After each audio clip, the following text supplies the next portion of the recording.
معلش خليه يحكي معها مباشرة.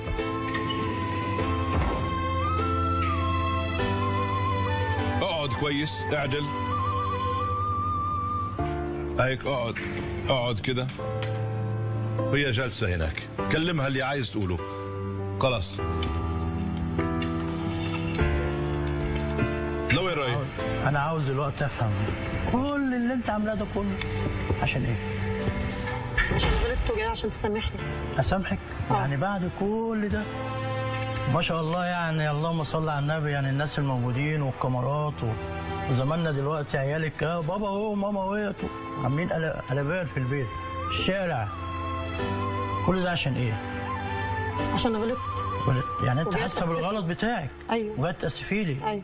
طب احنا بقالنا سنه ونص بنحكي في الموضوع ده، خلاص يعني قفلت معاكي؟ ما انت مش عاوز ترجع.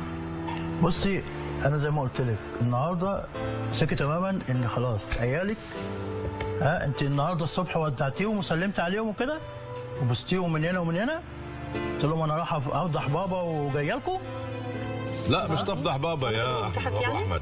ايوه كده مش فضيحه؟ فضحت حالها هي كده مش فضيحه؟ لا مش حالها، مش حالها كده، مش فضيحه؟ دي ليا انا مش ليك انت. لا ازاي يعني ايه ليك انت؟ ليا انا. يعني ايه؟ جاي اتاسف لك ما عملتش يعني حاجه. ايه جاي تاسفي لك؟ لما تجيبينا تحطينا في الوضع ده تقول لي لا مش فضيحه ليك انت، امال فضيحه لمين؟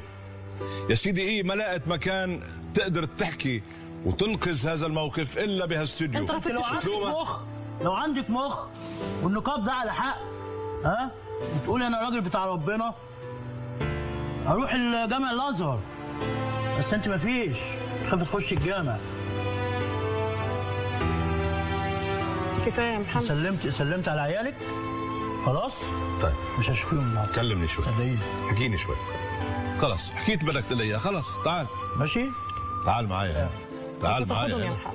لا ده مش هتاخدهم. ده انا قبل ما امشي من هنا يكونوا راحوا وانت عارفه راحوا فين. ان شاء الله مش هتاخدهم بقى. انت عارفه مش هتاخدهم. ليك محمد قل لي شغله، هل عندك في مجال 1% تسامحها؟ لا خلاص؟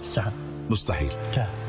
طيب بس نحن انا مسؤوليه علي طلع فيه، مش لانه استضفناها بالبرنامج بتحرمها من عيالها. توعدني شو ما حصل ما بتحرمها.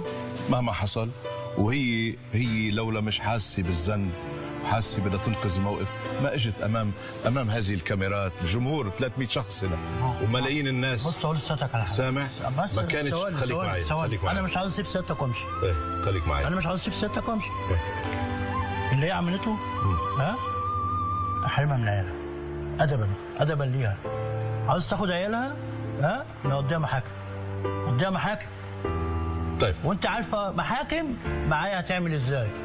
ممكن ما اشوفهمش الا بعد ما يتجوزوا ويخلفوا واحفادهم يتجوزوا. اللي شيء يعني مش رح تسامحها. خليني افهم شيء. لا مفيش تسامح. ما فيش تسامح. خلاص الموضوع انتهى. الموضوع انتهى.